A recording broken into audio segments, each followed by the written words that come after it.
Esta mañana en el espacio del Colegio de Sonora nos acompaña la doctora Lidia Isabel Castellanos Pierra, quien se acaba de titular como doctora en Ciencias Sociales por el Colegio de Sonora con una investigación realizada en jóvenes de 15 a 19 años de preparatorias.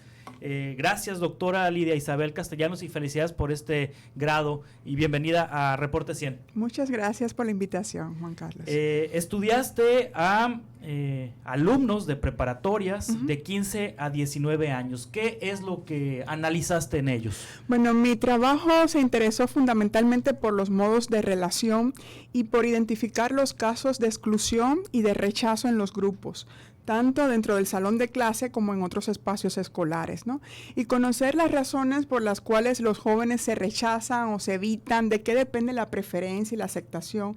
Y bueno, por ahí va, cómo se excluyen, cuáles son los impactos que tienen estas situaciones desde el punto de vista emocional, a quiénes se excluyen y por qué lo hacen, ¿no? Es decir, hay estudiantes populares que llaman la atención. Exactamente. O que son, digamos, que una especie de imán que atraen a todos. Ajá. Y hay otros estudiantes que son rechazados por estos jóvenes. Sí, hay otros que permanecen como fantasmas, ¿no? Están en el salón, pero nadie interactúa con ellos o tienen muy bajo nivel de interacción, ¿no? Sí. Y entonces, pues esos casos eran los que más me interesaban. Sí, los excluidos, ¿por qué lo son? ¿Cuáles son los motivos? Pues hay muchos motivos. Dentro de la clase, ellos utilizan estándares que tienen que ver más con el rendimiento académico y el aprovechamiento escolar, pero también hay cuestiones afectivas, ¿no? Cuestiones de personalidad, el ser muy agresivo, el ser muy tímido, depende también de la situación de interacción. Sí. Lo interesante es ver que ya desde esta edad se van dando procesos de diferenciación social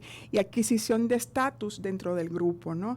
Entonces, eso desde el punto de vista formativo puede ser desventajoso socialmente para aquel alumno que tiene algún problema de aprendizaje o de indisciplina, porque se ve limitado a interactuar con otros que están en condición similar y se priva de los apoyos que puede tener en alumnos más aventajados. Sí, un estudiante que sea aventajado académicamente, ¿es excluido? Es decir, pues o es más fácilmente aceptado. Dependería del grupo, ¿no? Sí. Si es un grupo que tiene como norma, puede ser indisciplinado, poco estudioso, aquel que se desvíe de la norma del grupo es el censurado, ¿no? El que se va a rechazar. En las respuestas de mi muestra, generalmente los preferidos eran los que tenían un desempeño académico más destacado. Más destacado. Más destacado. Y se rechaza a quienes no tienen un desempeño académico pues más destacado. Ahora, no tener un desempeño académico más destacado está vinculado con otros comportamientos, es decir, adicciones, por ejemplo. Podría ser adicciones, podrían ser condiciones familiares, sí. Y puede ser un rezago que ellos incluso arrastran desde otros niveles escolares. Sí, ¿quiénes se excluyen más, los hombres o las mujeres? Fíjate que es muy irregular, ¿no? En la literatura se dice que los hombres optan por un tipo de maltrato que es el maltrato físico más directo y que las mujeres tienden más a la exclusión relacional, pero aquí fue muy irregular. Sin embargo, la mayor cantidad de rechazados fueron hombres del sexo masculino, ¿no? Sí. Pues, y esto depende mucho también de los grupos. Ahora, la exclusión, Lidia Isabel Castellanos Pierra, doctora en Ciencias Sociales por el Colegio de Sonora, provoca que se desistan de seguir estudiando. ¿Esto qué tanto puede causar ausentismo o qué tanto puede causar que abandonen la preparatoria en México y en Sonora? Los niveles de abandono en la educación media superior pues son importantes. Sí. ¿Está vinculada la exclusión con el hecho de ya no querer continuar estudiando? Mira, no te podría decir que es una única variable. Sí. El fenómeno del abandono es multifactorial. Hay muchas variables que influyen. Sin embargo, en uno de los grupos, varios de los alumnos que fueron identificados como rechazados por sus pares sí abandonaron la escuela. Así puede ser un factor que de manera indirecta intervenga, ¿no? Puede estar presente. Claro sí, la capacidad económica es un motivo de rechazo o es un motivo de inclusión. Aquí en las encuestas que se realizaron, pues no aparece la variable económica porque fueron grupos muy homogéneos, es decir, no había mucha mezcla social. Aparecen otros elementos que tienen que ver más con factores de personalidad, de carácter, de temperamento y, como te decía, la variable del aprovechamiento. Los gustos musicales, por ejemplo. Los estilos de moda, los gustos musicales, hasta la manera de expresarse y de hablar puede ser. ¿Preferencia sexual? sí aparece, pero de manera indirecta, ¿no? Sí. Un alumno que pueda tener ciertos indicios de amaneramiento, un estudiante que pueda tener un tipo de orientación sexual que no está bien vista por el grupo, pues claro que sí, que sí aparece. ¿Se excluye a personas homosexuales, a personas lesbianas, por ejemplo? Ellos no te dicen, voy a excluir a fulano porque tiene tal inclinación sexual, Sí. Pero sí hubo testimonios que evidencian que sí ocurre. Sí, sí. En esta exclusión, ¿participan los maestros? Es decir... No se consideró sí, fue un estudio concretamente con centrado con los estudiantes, pero sí sale el papel del profesor como que sí, el profesor conoce estas situaciones, pero ya por la edad en la que están los estudiantes se considera que ellos deben aprender a resolver estas situaciones. Sin embargo, por supuesto, en todos los planteles hay tutores, orientadores, que sí identifican, pero a veces no es suficiente con tener identificado estos casos. Hay que comunicarse con los alumnos, hay que hacer seguimientos, hay que trabajar con las familias también. Un excluido en educación básica, es decir, un joven o que cuando fue niño en primaria y que cuando fue jovencito en secundaria y llega a la prepa y es excluido, ¿es porque ya antes ocurrió o puede ocurrir por primera vez que llegando a la prepa sea excluido cuando en la educación básica no tuvo ningún problema en ese sentido? Puede ocurrir. Sí, puede ocurrir también. Porque acuérdate que muchos grupos cambian, entonces va a ser un nuevo tipo de ambiente, son nuevos amigos los que tiene que hacer. Entonces, a veces sí hay un arrastre del tipo sociométrico del rechazado, pero puede ser que un alumno que anteriormente no fue rechazado comience a hacerlo en la preparatoria, claro que sí. ¿En qué temas sí hay coincidencia? Es decir, ¿en qué temas provocan que los jóvenes no sean excluidos? ¿Los deportes, el arte, la cultura? Sí, el tener pues una buena apariencia física, un buen sentido del humor, el tener buenos temas para compartir con los amigos, cuestiones de empatía, ¿no? Son los que ellos comentan, pero... ¿El alcohol, las drogas?